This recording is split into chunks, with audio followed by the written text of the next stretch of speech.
Colleagues, morning. We continue. The topic Crimea occupation chronicles and reporter for June I invite project coordinator of the Center of Civil Liberties volunteer in Euromaidan SOS, Marya Lysenko, Stanislav Krasnov, and Martynovsky, expert of the Regional Center for Human Rights.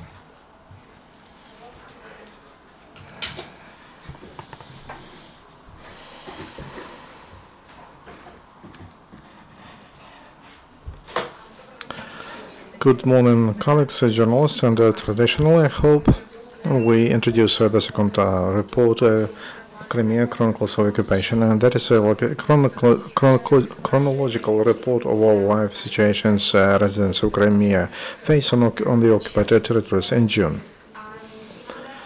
I would like to remind that we take information from all open sources and from all possible sources. And this is not all the cases that we got. This is the minimum which we were able to find. Unfortunately, the summer has started not as well as we wanted, and they continue persecution of that active part of the population which believes in alternative in addition to the thought which is imposed by the occupational authorities. And at least it became known to us about 9 court charges and 3 fines, 7 investigations, and 3 warnings and recommendations. How that is fashionable on temporarily occupied territories, like 6 criminal charges. So it became known to us in June, and at least 1 capturing of the building or premises, and also the arsenal of methods and traditionally it is added by such practices of informing on someone when citizens have the right to arrest and to question other citizens, or to call Crimean samoborona, or self-defense, which would come down imaginary extremists who use Ukrainian symbols. Also, the fight against the Ukrainian past, it continues, and it is manifested in traditional prohibition of meetings and peaceful gatherings. Leonid Kuzmin, who is known as part of a case of 9th of March, he informed about the warning that he is not allowed to hold unsanctioned meetings on the day of the constitutional Ukraine, for example. And court charges in June on 3 people who were organizers of a meeting on May 18. That's a Memorial Day for deportation. So this is not a guarantee for these organizers, because we call it case 18 of March number 2, because if last year they just occupational authorities prohibited to hold a meeting on that day, this year they did not allow. And the permission to hold a peaceful gathering on the 18th of May, they had it, but there was a court meeting and they fined organizers of that meeting. So that's why we can state that legal tools people would like to use who stand for their position, they don't work. If to speak about the freedom of speech, freedom of mass media, we have to mention the case of closing Crimean Tatars TV channel. It goes on, and the broadcasting. Now it is broadcasting from mainland Ukrainian journalists collect materials and they work in Crimea. And they also received a warning in June that for violation of Russian legislation they will be responsible, and they monitor them. severely, and there was a letter of the Minister of Information of Crimea.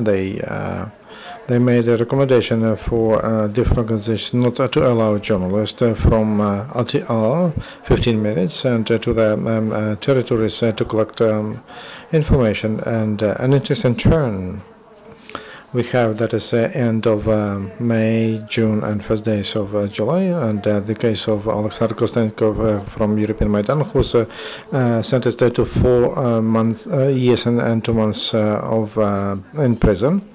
What is interesting, because several days ago there was supposed to be appeal consideration, but the Supreme Court of Crimea returned the case to the first instance at the request, or allegedly at the request of the victim. And it will be interesting what kind of it's impossible to make his life even worse, but probably there are such hopes that will influence on improvement of his situation. But we see that absurdity of cases on in Russian Federation in occupied Crimea, from 8 years for roles with poppy seeds and 4 years for the crime.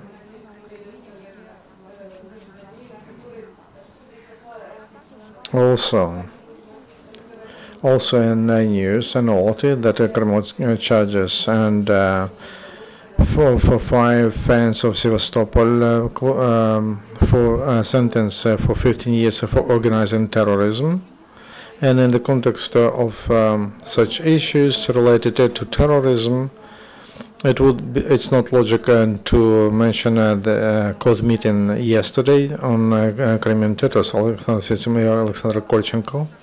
And yesterday they continued to keep them until December 16, and on the 21st of July there will be an open court process, court trial, and of consideration of the case. And we call the international community and Ukraine community to support Alexander, and to on our website, Euromaidan SOS, there will be addresses where you can send letters with your support. That's what we call you to, and we'll give the information about that process. Is those trials to write letters, and they need you and our support.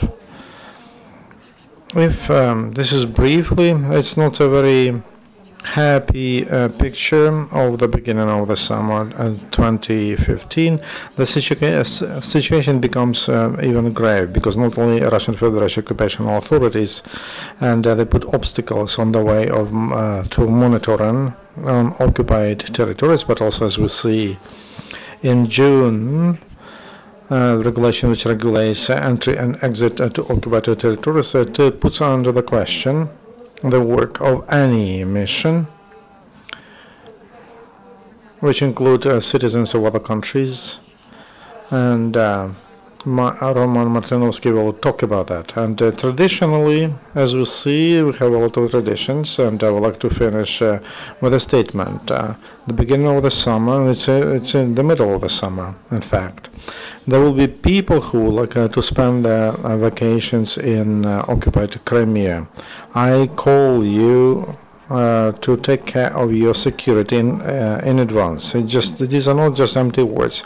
Just before you go, check your social networks, your phone numbers, your computers, and that there are materials that can be taken by occupational authorities, extremist materials, or materials that are instruments to instigate animosity, and have somebody on the mainland who will be in touch with you in the morning and in the evening at exact hour. Who knows that if you're not calling, then they will start alarm.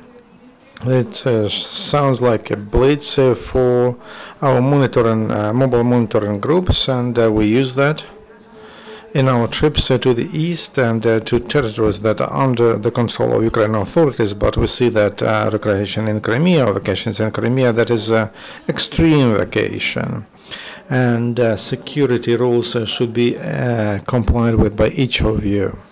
And on the territory when there is no protection at all, and the protection of your rights and freedoms, and you know that on this territory For every citizen of Ukraine, for every Ukrainian, there will be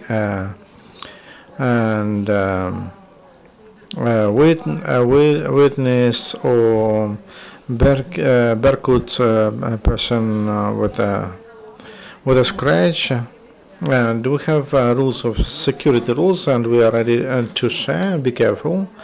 And we like to require Ukrainian authorities don't put obstacles to those who like to respect and those who follow Ukrainian laws.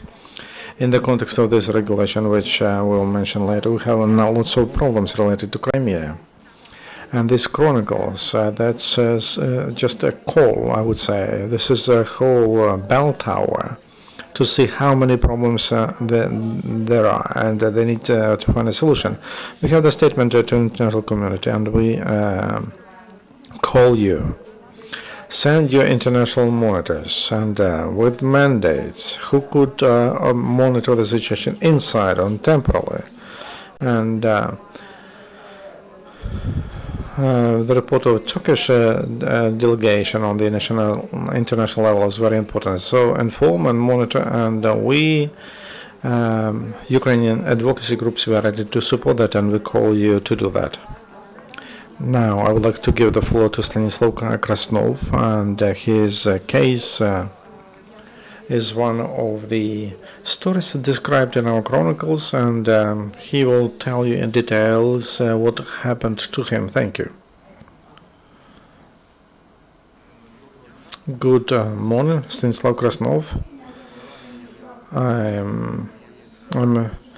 am in Crimea battalion in 80 area, and before that I was a participant of Euromaidan, and the situation which happened to me in Crimea looks like this. Repressions against me personally started just recently, but when Crimea was still a part of Ukraine, Alexander Kostenko, my old friend, we came to Euromaidan together from Crimea, and his situation, his circumstances known to me, repressions and pressure started in the end of 2013 when Maidan just started, and by local SBU, there was a pressure on my parents, and where people came to the university where I was a correspondent student at that time, and there were attacks on my parents, and they were breaking windows at the apartment where I lived, and they put some stickers with my portrait, and that I killed Berkut on Maidan. And the same, they did the same to Alexander Kostenko. Became known to us. All of that came from SBU in Crimea, because when they started searches, and SBU, who became FSB, they told that was their job. They told it to my parents. And after Maidan was stopped and they occupied Crimea, and Alexander Kostenko and I, we would volunteers, and we would create an volunteer battalion in Crimea, and then Alexander disappeared here in somewhere here. We suspect that he got into captivity, and then they shipped him to Crimea, and they started the court trial. The way of new repressions against me has started, and as when he on February 8th he was in a court, and they started searches in my apartment, and 5 searches a day. They could not find anything, just a Soviet hamlet, and they made an exhibition, and they found a storage of right sector, and who was trying to kill everyone in Crimea. Also, I speak to the lawyer Dmitry Sotnik, who's he sent me a case materials, criminal case of Alexander Kostenko, and there against me and many other boys. There is a big part, and about 20 pages about me. They collected materials and pictures, and it says that I am a participant of the right sector, then Azov, and some unclear facts that I was killing Berkut or just peaceful people on Maidan. And finally, it ended up that on the 11th of June, on the side of Investigation Committee of Russian Federation, there's a message that against me they started a case, criminal charge, Article 282, that's a political article, for my negative expressions in Chernomorsk, Katowice, and social country about occupational authorities. How can I speak positively against them if they had so many searches in my apartments? They expelled me from the university, which I almost graduated from. They brought my parents to hot attacks and etc. So the situation is that the pressure against my parents is very big. Everybody is coming every day. FSB from SBU come every day visit them. And as to Alexander Kostenko, the situation is the same. Dmitry Sotnikov, his lawyer, says that the appeal they had the day before yesterday, they moved it because there would be something better. I don't believe that. What better can be? I suspect that they're trying to blame him in something else, and there was request how he crossed the border of Ukraine, and that he participated in ATO in battles. They wanted to attach that, and also the situation is that me, Alexander, and other many boys they recognize as citizens of Russia, and it says that such and such is a citizen of Russia, and because in May 2014 he did not refuse to become a citizen of Russia. Unfortunately, these FSB people, former SBU, mostly, that's pressure comes from them in Crimea. They communicated and they communicate with SBU of Ukraine, and they cooperate anyways because there is different information they get and they had, like phone conversations or just facts. They was not able to get them exclusively only from Ukraine SBU, from the territory of Ukraine. And we don't give up, we fight, and we'll return Crimea in any way, politically or militarily. I hope politically. Thank you for your attention. Romana. Good morning, ladies and gentlemen. I have to speak once again about poor level of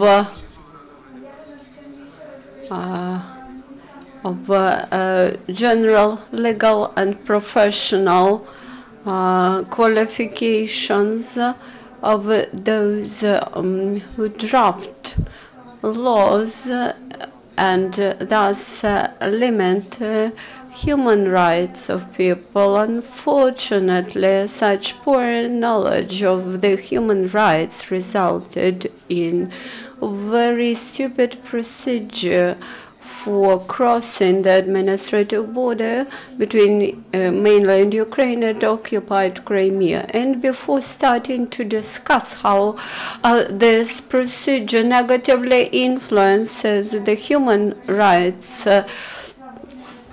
I would like to remind you that Article 12 of this law says that the temporary procedure is established with the consideration on the law of rights of citizens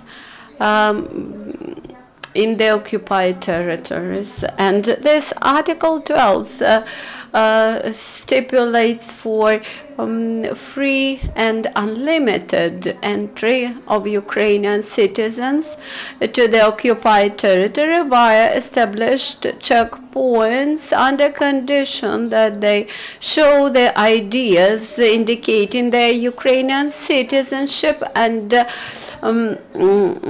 other supporting documents, and only persons without citizenship and foreigners are subject to special procedure.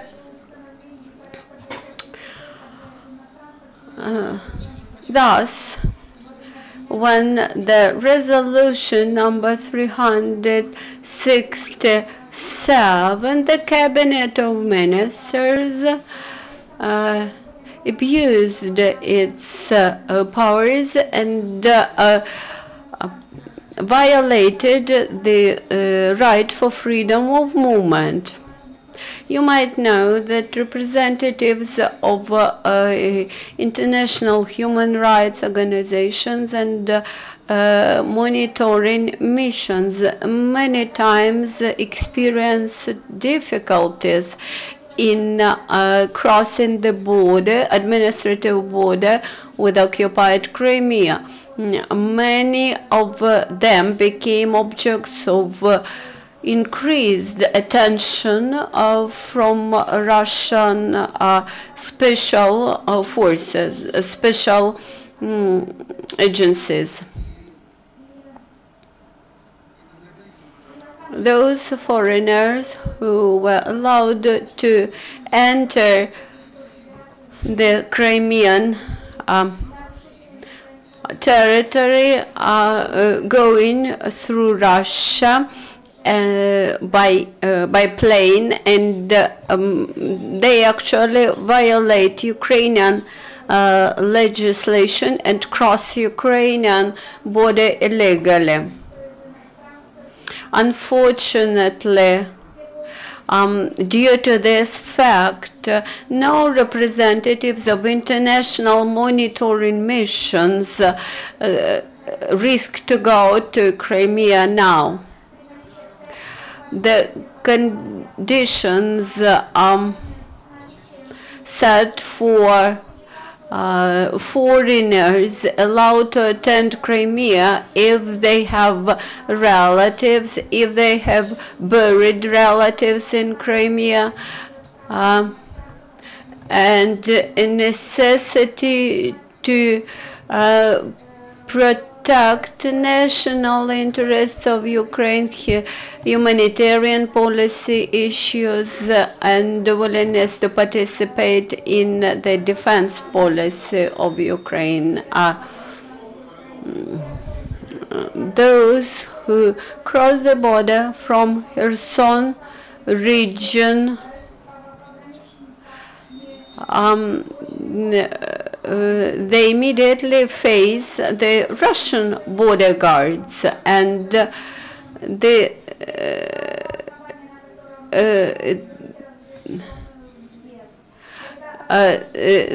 immediately check that this person has no relatives nor buried relatives in Crimea. That's why the only purpose for entering Crimea is to liberate the territories of Ukraine, and that's why they prohibit access to such people.